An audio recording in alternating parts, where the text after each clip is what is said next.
Hi everyone. Some of you may remember a while ago I shared a video where I was being interviewed for a friend's podcast, and I took out some stuff in that video where I talk about street photography and what I like about photography in general, things like that. So I thought I'd share that with you now, especially since the weather has been so bad here lately. I haven't had much of a chance to get out and take photos recently, so I thought I'd share this with you now. It is mainly me talking about street photography, but I think even if you're not into street photography, I think what I discuss kind of applies to photography in general anyway, so hopefully you'll find it interesting. Well, the main thing I wanted to talk to you about is how you take photographs, like the methods that you use. Do you do any street photography, like people? Yeah, I do. Yeah. Yeah, because that's something that I got into recently. Yeah. Like, and the main thing I had to overcome was just simply taking the picture of the person, pointing a camera lens at someone that you don't know in a public place. Yeah, it's horrendous. Yeah, it is very difficult. Yeah, I find it really difficult. Still, are you not pretty much. You're not over it? No, not at all. No. You still get nervous when you point the camera at someone? Yeah. Like, I don't mind anymore. What you should do, you should watch the videos that I watched. I just YouTubed street photography. New York is the best one. New York, obviously, full of street photographers. Yeah. And they all go into the street, and they are just bold as brass. And they just put the camera in front of someone, and just take their picture. And if anyone complains, they just say, this guy, I've forgotten his name now, but this one guy... you're talking about Bruce Gilden. He's...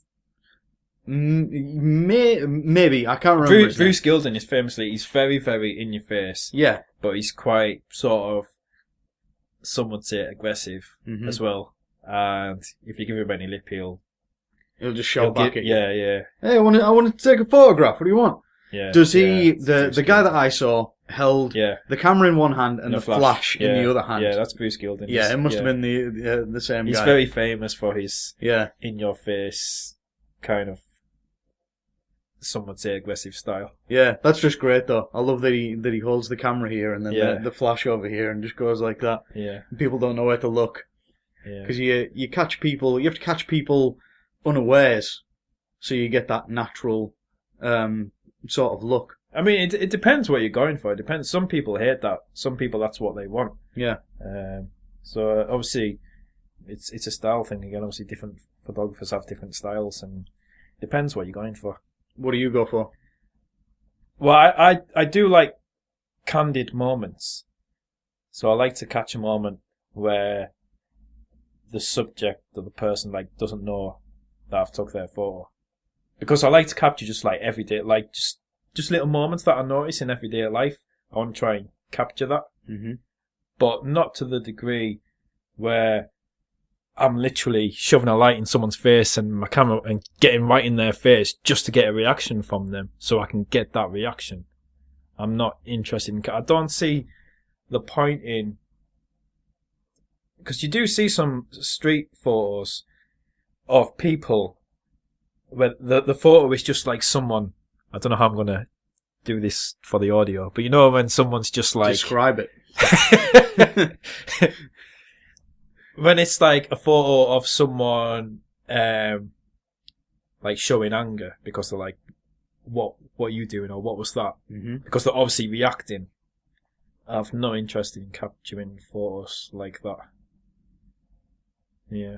So you're looking for a specific thing. I never look for a specific thing when I'm doing street photography. I just sort of take a picture of anyone I can get away with. What I tend to do is... There has to be... And this is another thing with street photography. A lot of people just literally hold up a camera, walk into town, hold up a camera and take a photo, and they think because they've took a photo of the street, then that's it. That's job done, and it's a perfectly acceptable photo. What do you mean, like But yeah, directly down the concrete? Well, they might have noticed this man, and they might think, I'm going to take a photo of that man. Mm-hmm. So they sneakily hold the camera down at the wrist or whatever, and they press click. I've seen people do that, yeah. And they might have a photo of this man, but there might be nothing remotely interesting about this man.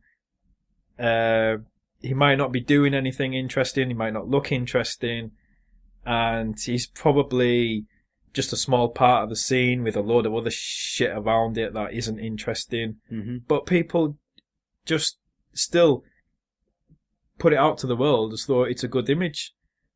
Because they've got a photo of that man, and in their head they thought, I'm going to take a photo of this man without him knowing. But there's been no actual thought process about it. Actually, it's still, at the end of the day, it still has to be an interesting photo. Okay. So for someone else to look at it, it has to like catch their attention, and it still has to like tell some sort of story. All right. Tell me what you think makes a good and interesting picture that's worth looking at.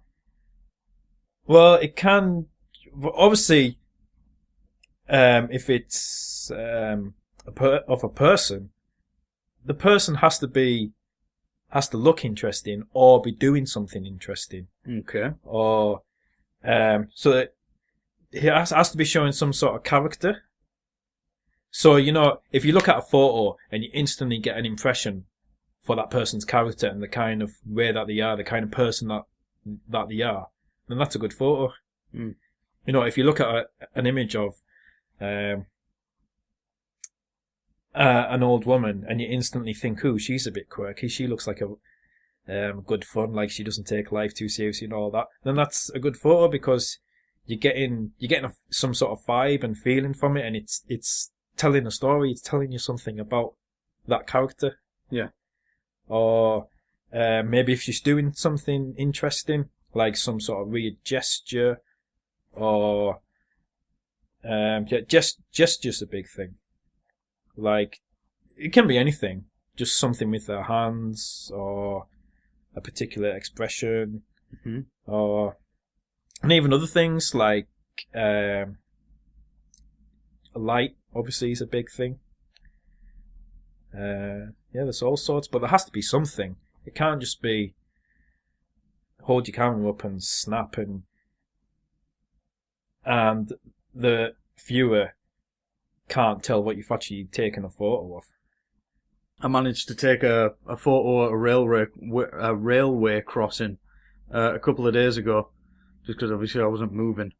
There was a tractor in front of me, and the guy in the tractor was sort of red all around him, and he was a silhouette. So I just thought, oh yeah, I'm having that. So I'm ratcheting around for my camera, and I pull it out. And, See, that's what I like about photography. That's why I like street photography. Is just trying to capture little moments like that, just in everyday life. Oh, the number of moments that I haven't captured though. I think it does kill me. Yeah, well, I know we all have that. Yeah, but I think it's great though, because it makes you appreciate like all these little things in life that, you know, a lot of people would just walk past and not even notice.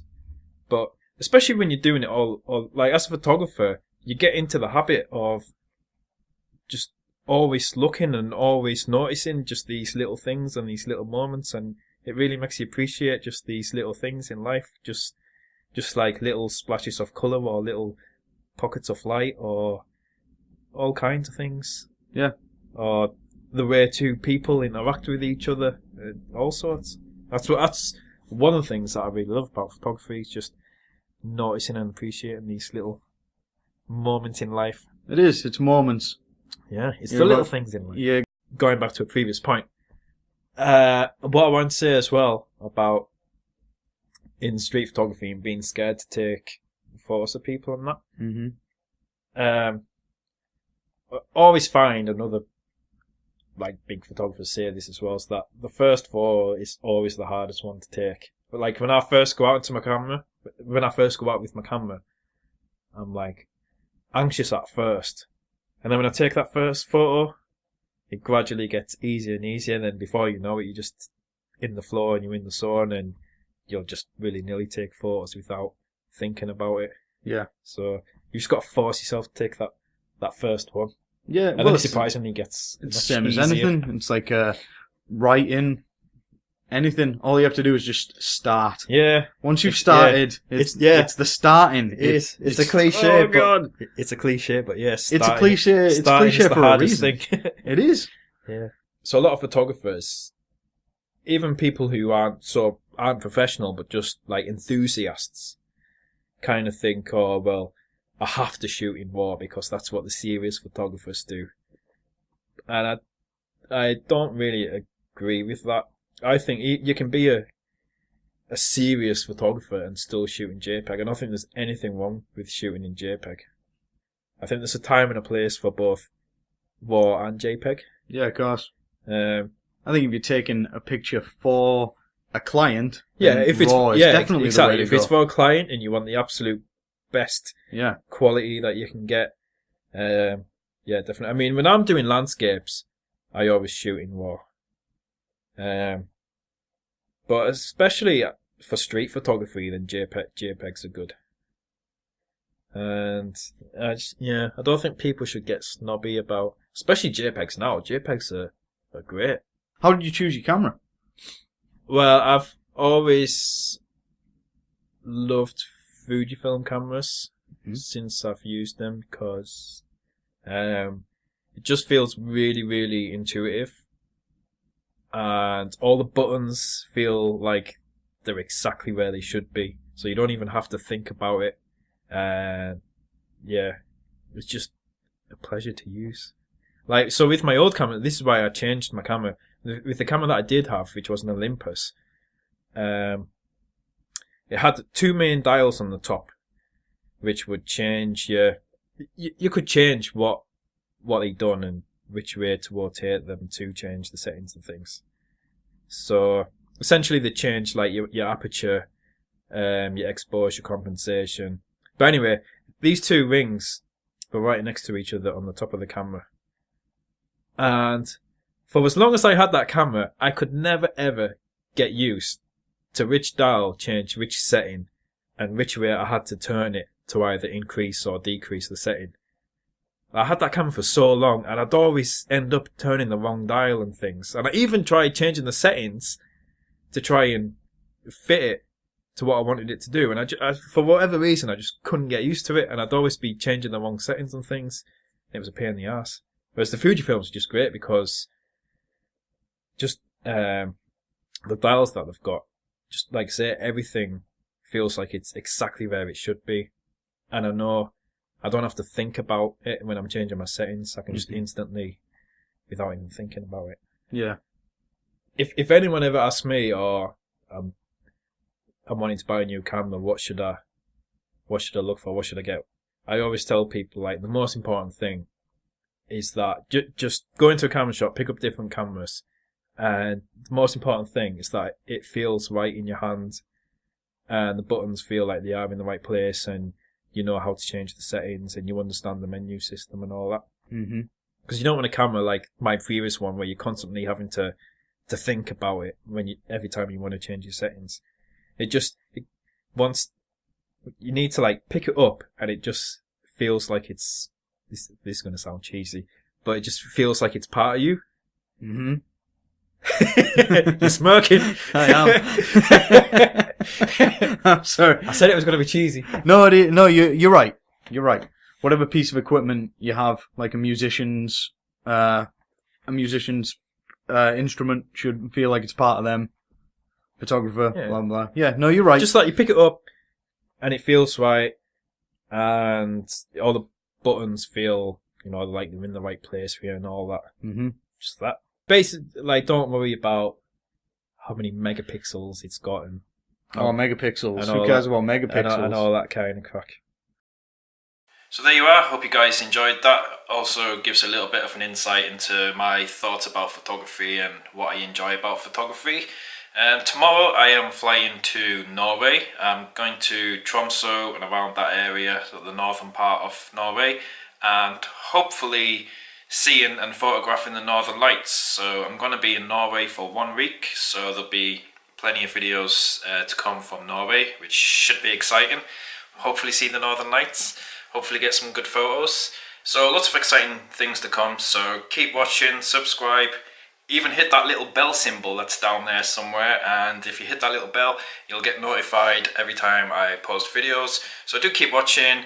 Thanks for watching this video, and I'll see you again soon. Bye.